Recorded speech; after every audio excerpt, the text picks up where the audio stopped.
Hello students and welcome to the PSBI। Students, मैं नीरज कुमार आप सभी का PSBI में बहुत बहुत स्वागत करता हूँ। स्टूडेंट्स, अभी हम लोग क्लास 6 का चैप्टर 6 पढ़ रहे हैं, जिस चैप्टर का हमारा नाम है चेंजेस अराउंड अस। चैप्टर का हमारा नाम क्या है?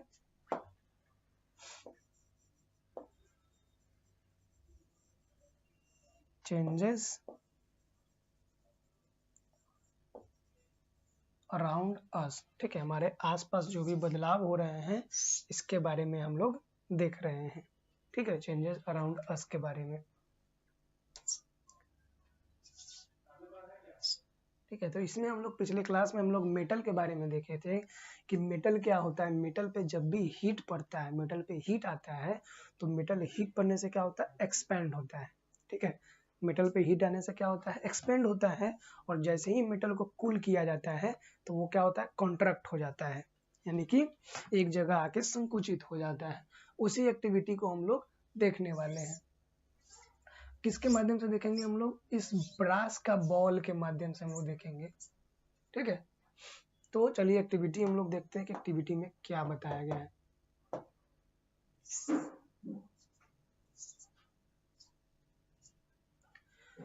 कहा गया the ball and ring apertures it so in figure 6.18। एक बॉल अपर्चर दिखाया गया है।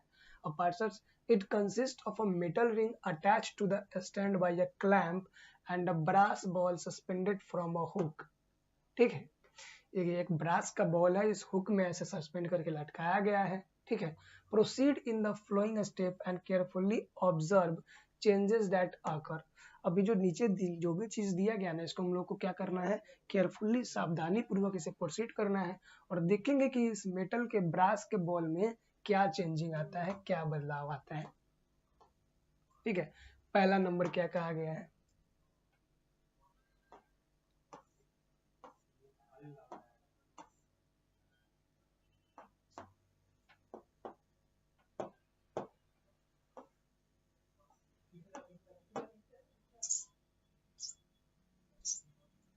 देखिए, first step, clamp the metal ring to stand at a suitable height. अब ये रिंग को क्या करना है? इसको एक सुटेबल हाइट पे क्या करना है? लटका देना है। Suspended the ball by the hook above the ring. अब इस बॉल्ब को इस रिंग के ऊपर से सस्पेंड करना है, यानी कि लटकाना है। दूसरा number step, lower the brass ball into the ring. अब ब्रास बॉल को रिंग के इस पार से उस पार करवाना है। The ball very closely slip through the ring. और जो बॉल होगा ना, जैसे ही उसको इस पार से करवाइएगा पार, तो उस रिंग को इस पार से उस पार वो क्या करेगा? पार कर जाएगा। आगे क्या करना है चलिए बताते हैं। अब क्या कर रहा है? बॉल तो पहली बार पार कर गया, दूसरा स्टेप में क्या करना है सो देखिए। दूसरा स्टेप में हमें क्या करना है?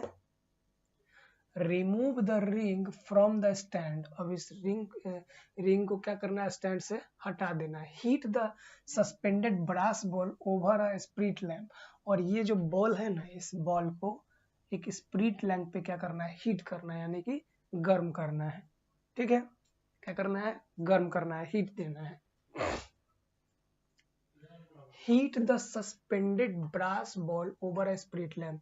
इस ब्रास बॉल को स्प्रिट लैंप की सहायता से गर्म करना है। 4, raise the heat ball and clamp the ring its original position. अब इस जब ये ब्रास यानी तांबा का जब ये बॉल है, ये बॉल जब गर्म हो जाएगा तो इसे क्या करना है? स्प्रिट लैंप से हटा लेना है। ठीक है, और हटाने के बाद इस रिंग को फिर से अपनी जगह पे फिट कर लेना है। फिर क्या करेंगे? Lower the ball into the ring the ball sits on ring and does not split through it. अब क्या करा देखिए, जब इसको फिर से गर्म करने के बाद इसे हम लगा करके इस रिंग से बॉल को पास करवा रहे हैं। ठीक है, तो क्या हो रहा है? बॉल को स्प्रिंट से पास करवा रहे हैं तो बॉल इसमें जाके अटक जा रहा है, इसको पार नहीं कर पा रहा है। ऐसा क्यों हुआ? ऐसा इसलिए होता है, जब हीट मेटल पे क्या होता है? जब हीट आता है, हीट पड़ता है मेटल पे, तो मेटल क्या होता है? एक्सपैंड हो जाता है, फैल जाता है। मेटल पे जब हीट पड़ता है तो मेटल क्या हो जाता है? एक्सपैंड हो जाता है, यानी कि फैल जाता है। ठीक है, और जैसे ही ये ठंडा होगा, कुछ आप देखिए नेक्स्ट देखेंगे, why the size of ball has increase, ऐसा इसलिए हुआ क्योंकि जो बॉल गर्म हुआ, स्प्रिट लैम्प पे गर्म हुआ तो इस बॉल का साइज क्या हो गया, इंक्रीज हो गया। It has become bigger on heating, where the ring is the same size before heating has caused expansion in metal ball. The hot brass ball is bigger in size than cool brass ball. जो hot brass ball है ये बड़ा हो जाएगा इस cool brass ball से, मतलब कि जो ठंडा ब्रास बॉल होता है उससे हॉट ब्रास बॉल का साइज क्या होगा, बड़ा होगा। 5 number, let the ball sitting on ring cool down the room temperature. अब इस बॉल कर नहीं जा रहा ना, तो बॉल को निकाल लेंगे और बॉल को क्या करेंगे, रूम टेम्परेचर पे ठंडा करेंगे। ठीक है, इस बल्ब को क्या करेंगे, रूम टेम्परेचर पे ठंडा करेंगे हम लोग। It slips through the ring while one cooling on expanded ball contract to normal size। और जब ठंडा करने के बाद इसे इससे निकालेंगे ना तो इससे क्या होगा, गुजर जाएगा। ऐसा क्यों होगा, ऐसा इसलिए होगा कि जो जब बल्ब कूल होता है, बल्ब को जब ठंडा करते हैं तो ठंडा होने के बाद बल्ब क्या हो जाता है हमारा, कॉन्ट्रैक्ट हो जाता है, आपस में एक जगह पे आके कॉन्ट्रैक्ट हो जाता है। ठीक है। 6 number, remove the metal ring to a pan and cover it. अब क्या करना है, रिमूव करेंगे, मेटल रिंग को रिमूव करेंगे एंड पैन के ओवर द क्रश आइस। अब इसे ठंडे बर्फ के ऊपर में डालेंगे।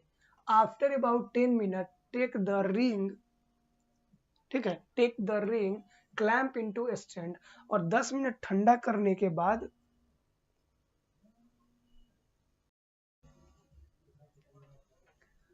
ठीक है, अब इस क्लैंप को क्या करना है, स्टैंड से हटा करके हमें आइस वाले मतलब बर्फ में हमें 10 मिनट के लिए डाल देना है।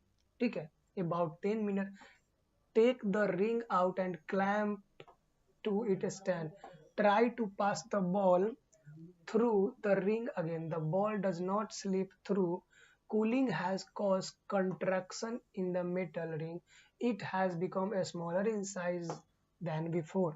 तो पहला हम लोग क्या कहते हैं, जब बॉल को गर्म किए थे तो बॉल क्या हुआ था, फैल गया था, जिसके कारण रिंग से पास नहीं हो रहा था। दूसरे स्टेप में हम लोगों ने क्या किया, इस जो ये जो मेटल का जो रिंग है, ये जो गोल कलर का जो गोल रिंग गोल प्रकार का है, इसे हम लोगों ने क्या किया, इसे निकाल लिया। और निकालने के बाद बर्फ, बहुत सारे क्रश आइस मतलब बर्फ के टुकड़े करके उसके अंदर में हम लोग मेटल को क्या कर लिए, डाल दिए। ठीक है, तो ये क्या हो जाएगा, कूलिंग हो जाएगा। तो कूलिंग के कारण क्या होता है, ये आपस में कॉन्ट्रैक्ट हो जाता है, संकुचित हो जाता है। फिर 7 number, let the ball remain sitting on the ring as the metal ring slowly warm up air, the brass ball slip through it. अब ये जो मेटल रिंग है, जब इसे कुछ समय के लिए छोड़ देंगे तो छोड़ने के बाद क्या होगा छोड़ने के बाद ये क्या हो जाएगा, रूम टेम्परेचर पे थोड़ा गर्म हो जाएगा। कूल जो ठंडा था, इस ठंडा से ये क्या हो जाएगा, गर्म हो जाएगा। तो जैसे ही ये गर्म होगा ना तो ये फिर से अपने पुराने शेप में चला जाए, क्योंकि warming up cause the metal ring expand to the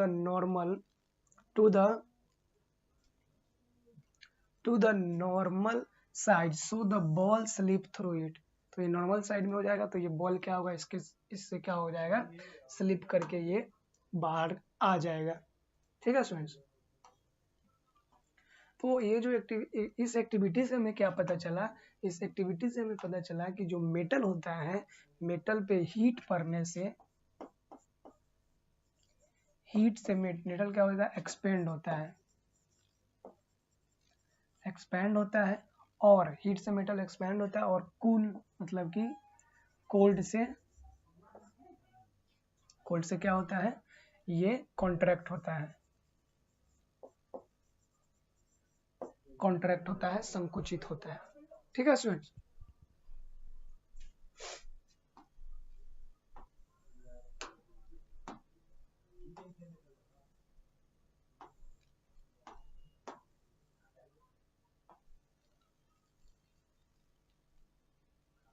using expansion and contraction in metal. अब देखिए, मेटल का एक्सपेंशन और जो कंट्रैक्शन होता है, इसको यूज हम लोग अपने फायदे के लिए कैसे करते हैं, उसके बारे में हम लोग देखते हैं।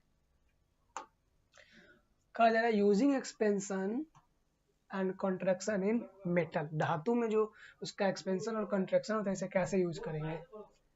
Have you ever walk along the railway line, did you note that there are little gaps between the joints in the rails?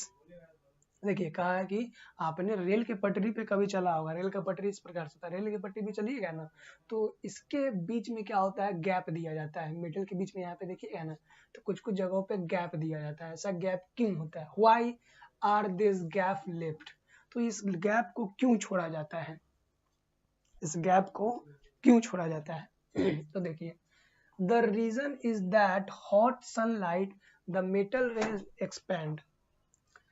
अब ये क्या होता है, अब देखिए ऐसा इसलिए होता है कि जब गर्मी आता है, गर्मी हीट इस पे आता है, तो हीट आने से क्या होता है, जो रेलवे का जो पटरी है वो क्या होता है, मेटल एक्सपेंड होता है, तो एक्सपेंड होता है तो ये जितने भी जगह होते हैं इस जगह को वो क्या कर लेता है, भर देता है। They became longer, the little gap provide room to expanding rail, और ये जो छोटा सा गैप होता है तो उस मेटल जब फैलता है तो फैल करके उसको फैलने में मदद करता है वो गैप। अगर वो गैप नहीं होता तो पटरी क्या हो जाता है, हमारा आरा टेढ़ा हो जाता है, जिसके कारण वो गैप दिया जाता है। Otherwise, the railway would block. This will make the neighbor movement turn unsafe. The joint piece railway line held together by the steel plate. The steel plate that hold together joint piece of railway line is called fish plate. अब ये दोनों को जोड़ने के लिए इसके बीच में एक स्टील का एक प्लेट लगाया हुआ रहता है, यहाँ पे आप देखिएगा ना तो नीचे से इस दोनों को एक साइड जब इसको छोड़ दिए, यहाँ पे तो गैप हम छोड़ दिए, तो गैप छोड़ देंगे तो इधर उधर हो जाएगा, तो इस दोनों को एक साथ जोड़े रखने के लिए नीचे से एक स्टील का प्लेट लगाया जाता है। उस स्टील प्लेट को क्या नाम दिया जाता है, तो इस स्टील प्लेट को हम लोग फिश प्लेट बोलते हैं, ठीक है, उस स्टील प्लेट को क्या बोलते हैं, फिश प्लेट बोलते हैं। Have you ever, अब क्या कहा गया,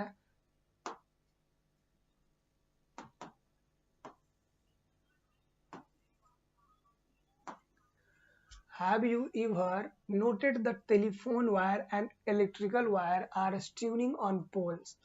कहा था कि आपने कभी देखा है जो टेलीफोन और इलेक्ट्रिक का जो वायर होता है ऐसे पोल पे लगा हुआ रहता है, they are so strong that they hang stackly during summer।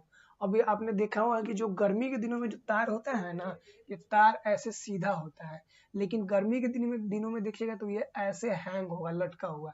ऐसा इसलिए होता है कि ये जो मेटल है ये क्या हो चुका होता है, एक्सपेंड हो चुका होता है, इसलिए वो फैल जाता है। This is done to allow to their contraction on cold days, और ये इसलिए होता है, अब मेटल जो देखिएगा ये जो होता है इसको लटकाया जाता है क्योंकि जब ठंडे के दिनों में जब कॉन्ट्रैक्ट होंगे आपस में, जब ये क्या होंगे, संकुचित होंगे, तो तार क्या होगा, तना जाएगा, ठीक है, तार क्या हो जाएगा, तना जाता है, जिसके कारण इसे ढीला छोड़ा जाता है कि ठंडों के दिनों में ये टाइट हो जाए, ठीक है students. If the wire struck too tightly during the summer they will be contract and become shorter in winter।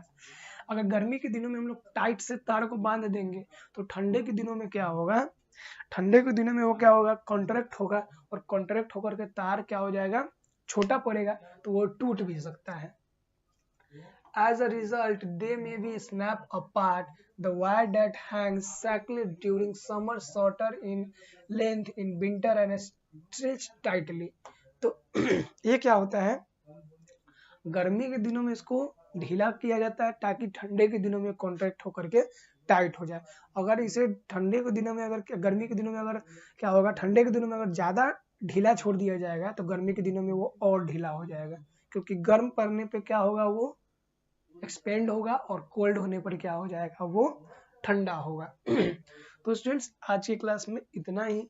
अगले क्लास में एक ऑब्जर्वेशन हम लोग देखेंगे, ऑब्जर्व करेंगे कि ये जो कॉन्ट्रैक्शन और मेटल का जो एक्सपेंशन होता है ये कैसे होता है, किस टाइप से होता है, तो इन सारी चीज़ों के बारे में हम लोग अगले क्लास में देखेंगे। अभी हम लोग क्या देखें, पहले तो हम लोग देखें एक्टिविटी एक किए थे जिसमें मेटल जो होता है क्या देखें कि हीट मिलने से जो मेटल क्या होता है, एक्सपेंड होता है, और मेटल को जब हम ठंडा करते हैं, जैसे हम लोगों ने यहाँ पे गर्म करके इसको एक्सपेंड किए थे और यहाँ पे ठंडा करके इसको क्या किए थे, कॉन्ट्रैक्ट किए थे। तो जब इसे ठंडा करेंगे तो ये क्या होगा, कॉन्ट्रैक्ट हो जाएगा, और गर्म करेंगे तो क्या हो जाएगा, एक्सपेंड हो जाएगा। तो आज की क्लास में इतना ही, मिलते हैं हम लोग नेक्स्ट क्लास में, जहाँ इससे आगे हम लोग देखेंगे।